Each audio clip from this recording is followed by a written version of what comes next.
नमस्कार दोस्तों, मैं अंकुर उपाध्याय स्वागत करता हूं आप सभी का एक बार फिर से अपनी नई वीडियो में। दोस्तों, भारतीय बाजार ने धोखा दे दिया है। धोखा ऐसे दिया है कि हम लोग सोच रहे थे प्री बजट रैली आएगी, नहीं आई। प्री बजट गिरावट जरूर आ गई। अब यहां पे ना आपको दो चीजें डिसाइड करनी है दोस्तों। एक स्मार्ट इन्वेस्टर। स्मार्ट इन्वेस्टर का मतलब क्या है मेरी नजरों में इस समय?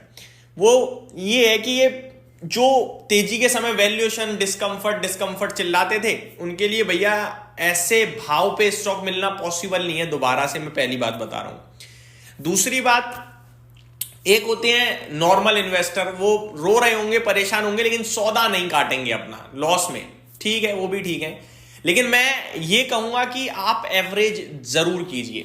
रिकवरी दिखने लगी है, नीचे से 300 पॉइंट रिकवर हो गया है भारतीय बाजार और पता नहीं चला है भाई साहब, मैं बता रहा हूं। और मैं मॉर्निंग की पहली वीडियो से आपके साथ शेयर कर रहा हूं, किसी भी वक्त बाजार घूम सकता है, किसी भी वक्त बाजार में आपको रिवर्सल देखने को मिल सकता है। बेहतरीन रिवर्सल आ रहा है दोस्तों। अब मैं आपके साथ बोल्ड कॉल शेयर करने जा रहा हूं, ध्यान दीजिए। 12:24 का समय हो रहा है, निफ्टी 50 पॉइंट नीचे है इस समय। बोल्ड कॉल ये है कि निफ्टी हरे निशान में आने की तैयारी में है, और अगर आज आपको 25,300 दिख जाए तो कोई बड़ी बात नहीं है। ये मैं इसलिए कह सकता हूं क्योंकि पेन विदाउट रीजन है, विदाउट रीजन पेन है। अब पेन कितना स्ट्रेच करोगे आप? मेरे को लगता है आज उसका लास्ट फाइनल डे था जहां उसने 24,920 का लेवल भी दिखा दिया। अब ये जो रिवर्सल है ये और खिंचेगा और हरियाली में लौटेगा बाजार, मैं आपको बता रहा हूं। और आज लौटे ना लौटे, लेकिन पोजिशनली तो लौटेगा। देखो, भारतीय बाजार के ऐसे कोई हालात नहीं है कि दुनिया में सबसे ज्यादा खराब परफॉर्म करे और सबसे ज्यादा रुपया भी हमारा ही टूट रहा है। तो हमारे लिए ऐसे तो कोई डेवलपमेंट नहीं हो रहे कि ये सब हम झेलें।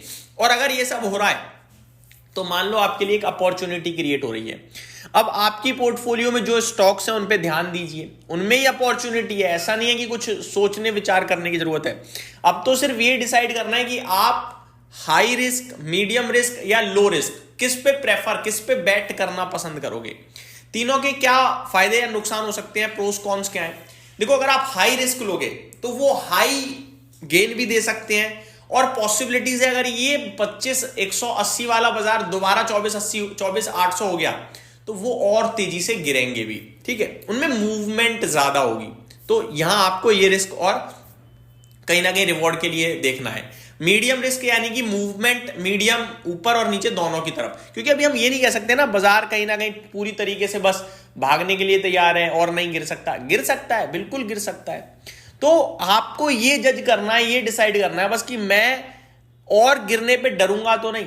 उस हिसाब से आप अपनी रिस्क कैपेसिटी देखो। अगर आपको लगता है यार मैं थोड़ा कम रिस्क लेना चाहता हूं, तो आप ईटीएफ्स के माध्यम से प्ले कर सकते हो, चाहे वो निफ्टी का हो, स्मॉल कैप 250 इंडेक्स का हो, या फिर निफ्टी के दिग्गज स्टॉक्स हो जैसे कि आईसीआईसीआई बैंक। खैर, मैं बैंकिंग पे प्राइवेट क्षेत्र में आजकल अच्छा नहीं कर रही है ये।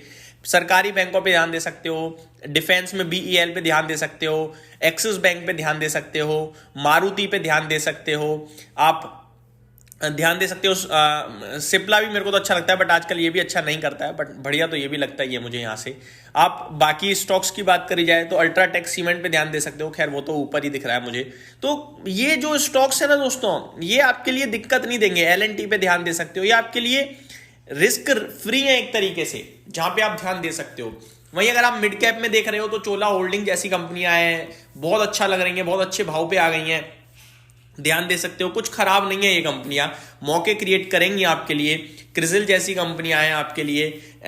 तो ये कुछ ऐसे स्टॉक है जहां आप ध्यान दे सकते हो। कोफोर्ज जैसी कंपनियां हैं, तो ये मौके हैं। मोतीलाल ओसवाल है, ये मौके लग रहे हैं मुझे। अगर आप स्मॉल कैप की तरफ जाना चाहते हो तो कुछ बैंकों में आप एक उत्कर्ष स्मॉल फाइनेंस बैंक मैं आपके साथ रेगुलरली डिस्कस कर रहा हूं। ये मेरे को फाइनेंशियली स्ट्रांग दिख रहा है। पटेल इंजीनियरिंग पे ध्यान दीजिए, छोटी कंपनी है, यहां भी मुझे अच्छी लग रही है इसकी बैलेंस शीट। ठीक है, टाटा कैपिटल, ये तो खैर लार्ज कैप है, 1.5 लाख करोड़ का मार्केट कैप है, यहां भी आप ध्यान दे सकते हो। तो ये स्टॉक्स ऐसे हैं जो क्रिएट कर रहे हैं अपॉर्चुनिटीज अकॉर्डिंग टू मी, ध्यान दे सकते हो आप। जहां पे गरुड़ा कंस्ट्रक्शन है जैसे कि, तो ये एक लंबी लिस्ट मैंने आपके साथ शेयर करी है दोस्तों। मेरा मानना ये है कि प्री बजट रैली की सोचा था और गिर गए हैं। गिरने के पीछे मुझे कोई दमदार लॉजिकल रीजन नहीं दिख पा रहा है। अब अंदर से कुछ निकल के आ जाएगा, वो आ जाएगा, देख लेंगे जब आएगा तब। लेकिन अभी मेरे को जो दिख पा रहा है वो ये है, वीडियो बनाते बनाते निफ्टी 100 पॉइंट नीचे, अभी 25,130 पे, ठीक है।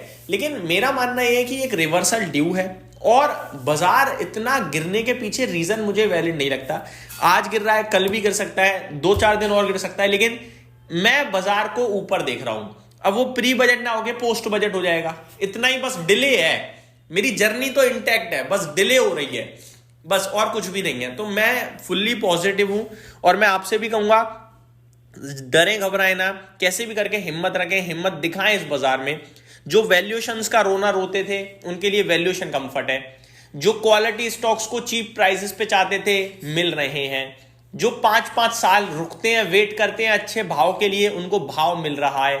तो ये सारी चीजें आपको मिल रही हैं, दोबारा नहीं मिलेंगी। डरो मत दोस्तों, इस समय डराने वाली बहुत लंबी लिस्ट है, लेकिन सपोर्ट आपको आपका खुद का नहीं है इस समय। तो आप खुद कह रहे हो कि बेच दे अपने आप को, लेकिन मैं कह रहा हूं ये सही समय नहीं है बेचने का। तो ये मेरी तरफ से अपडेट थी, उम्मीद करता हूं डिटेल्स पसंद आई होंगी। Thank you so much for watching this video. Have a great day guys.